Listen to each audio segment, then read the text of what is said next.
We have a few. So the first one was narrowing down the focus of one's blog to something that's like local.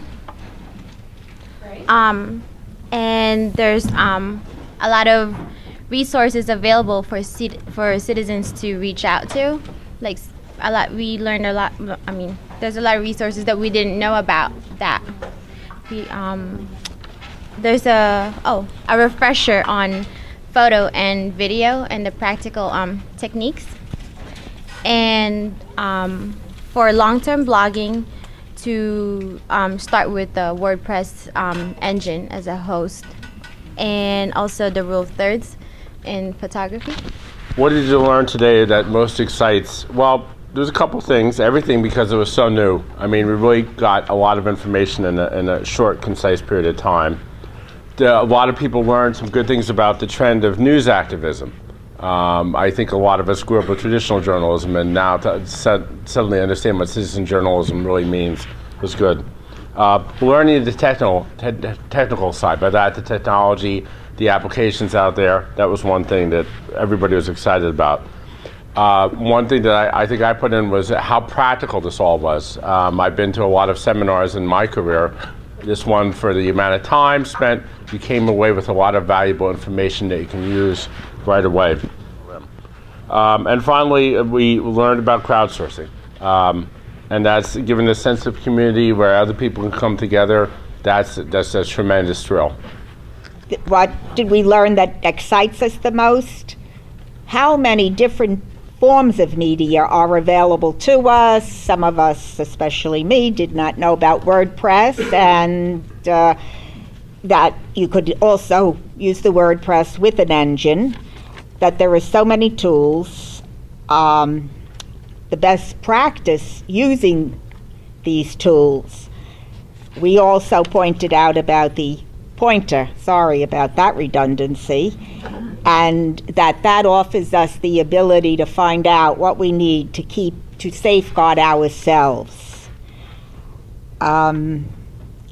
Using Facebook for reporting as opposed to an actual social media, as I do, to find out what are my little grandchildren doing and why didn't you tell me they did this?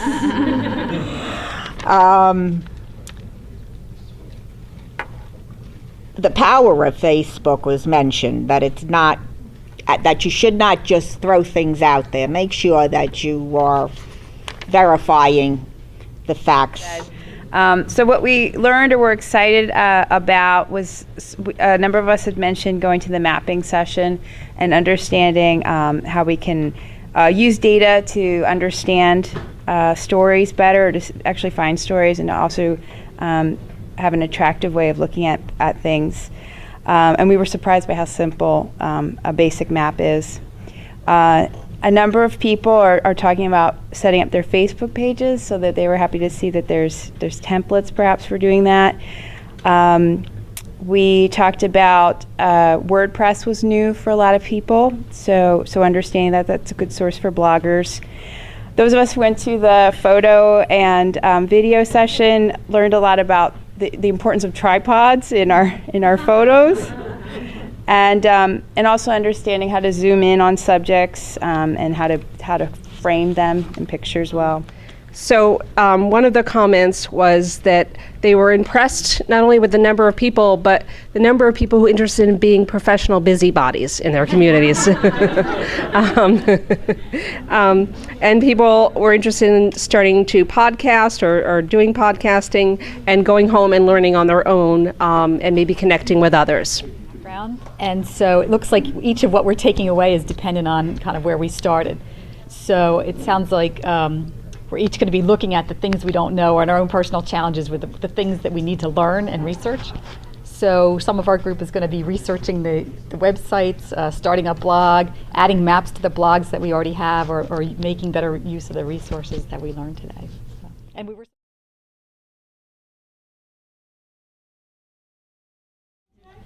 how much effort the Citizens Campaign puts into this program, and and how we had it's such a short time. However, we learned so much in that amount of time. And we have the packets that we can take home. We did like the Pointer online media law class, because that's something we weren't aware of. And to network basically with participants who are already active in this community. And it felt more like an actual training rather than like just a lecture. And okay, that's it. One surprise was that somebody at this table thought she'd be the oldest in the room, and she wasn't. So that was a good surprise. Great age variety. One of the theme was the need to curate content. That's always an issue, that we think everything open is fine, but ultimately the discrimination of the content and curating it is important. And then somebody was surprised by the power of good pictures, just being reminded again that how strong that is on a local site. What surprise? Did anything surprise today? Well, actually, how many people were here? The turnout is very impressive, and it shows how important it is. How practical it all was. I mean, there was a lot of good things, which, you go to a lot of seminars and you think, oh, how can I even use this in my job? But everything here was, this is how you can use it. You could use it starting tomorrow this way. And I think everybody, was impressed with how good a program it was. Did anything surprise us? It kind of ties in. The number of tools that are available. One person was extremely excited about the mapping, and that was something I didn't take. So I'm going to try to find out from her, and we're going to use that as a resource, I hope, that we'll get to possibly exchange some information. And there was the fact that we have the power through citizen journalism to shine a light on the forgotten areas. What was mentioned was Sandy. Affected Burlington County quite a bit. Nobody knows that. You hear about Belmar, you hear about my hometown, Brick, and that whole stretch on Barrier Island. But you don't hear about Burlington and some other places that had been mentioned about up north here too.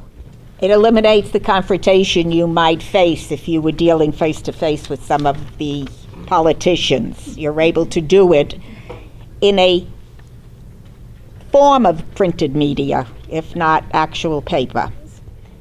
Again, setting up these Facebook pages and getting that interactivity going with others in the community is simpler than we thought. The turnout, again, for us was really exciting that so many people are interested in this area. And also that we were really impressed with how informative and comprehensive these sessions were, so we're really thankful to our speakers today.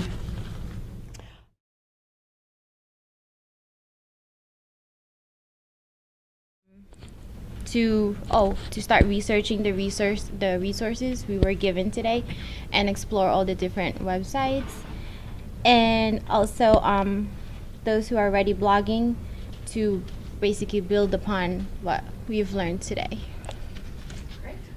For one person, it's to look up all these websites: Feedly, Revelmouse, DocumentPress, WordPress. For another, it was to set up a Gmail account. Just first step is the basic step. For another, it was to tell all his friends about these things, because in Asbury Park, we need activism, and we need a whole bunch of people to rally to the cause. Next question, how to implement the first step?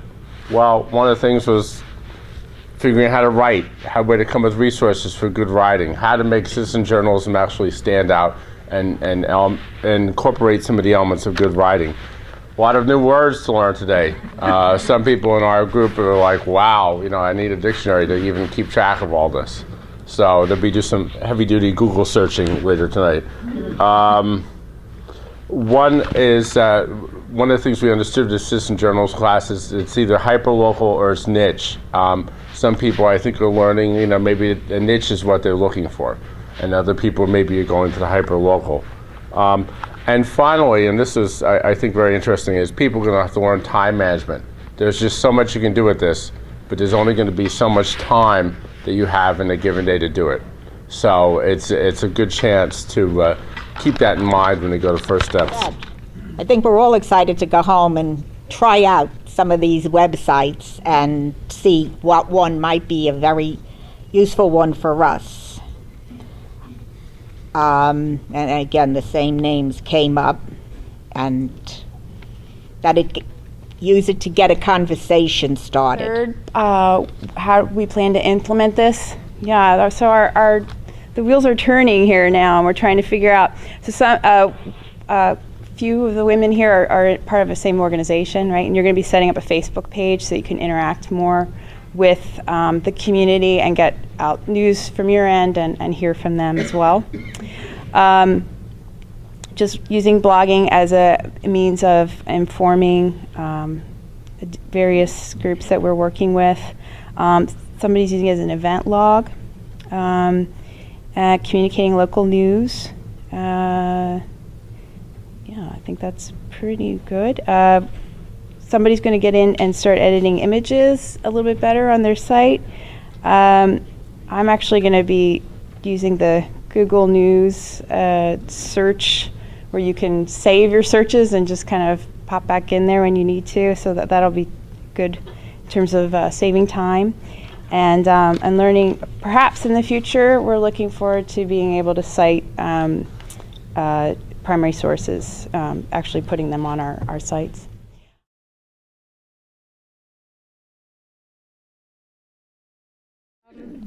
Finding time. And yes, certain, for example, like language barriers, how to overcome those things in certain neighborhoods or areas, both ways. Also, for applying for grants, and maybe certain tutorials, like maybe we'll have to use YouTube on certain websites that we probably need more to build upon the information. Yeah. You know, I forgot what website that was. Rebel Mouse. Oh, Rebel Mouse or something. Yeah, certain websites that maybe just need help working with that. Number 4, the challenges. A main challenge, how to use all these available tools, just how to make sure that the follow-up does happen, how exactly to implement these strategies. For another, the challenge was just remembering how many topics we have to deal with. It's integrating. It's not just one topic. It's many in these workshops. There's not even duplication from one workshop to the next. So how to become savvy in all of these areas at once. Another thing I should just add is the challenge almost is to take full advantage of these organizations we have, Citizens Campaign, New Jersey News Commons, that want to help us. That's why they exist, to get us up to speed and to really take advantage of it and not to take it for granted at all. And then another was just the time, motivation, and prioritization of all these steps. Challenges, the resources that are needed. There are quite a few of them, and we have to pick which ones are, I guess, most relevant to what everybody is trying to do. Use the metaphor. There's really an ocean of opportunities here. There's so many possibilities, but you have to find that one spot where you're going to put your boat down in the water and your oar out and figure out which way you want to row. So, and I think that's obvious to a lot of people. There's so much you can do here, but you have to sort of focus on where you're going to go. Building relationships. One of the things that, by its very definition, it's community journalism. It's you're going to have to work with other people. You're going to have to get information from other people. You can't do it all yourself, and that's going to be both a challenge and potentially a reward too. And how not to drown in so much information. We learned Hootsuite and some of the news aggregators and getting all that information. There's still a lot out there, and you have to kind of learn to navigate it and pick what you can use and what you can't use. The challenges, I think we all have the challenge of time. It's not something that's very easily defined how we're going to deal with it. I think for many, like myself, it's going to be a resolve that this has to be done, and if I don't do it, who's going to do it? The resources, I think you gave us all the resources. We just have to get a chance to sort them out in our minds. And challenges, yeah, time. It was all of us. Certainly time. And then we kind of were just talking about specifics. How do we get past that? And so with the women who are working in the organization, they were talking about setting up some rules, some structure, who has privileges, and so forth. And somebody's concerned about learning WordPress. There may be challenges there.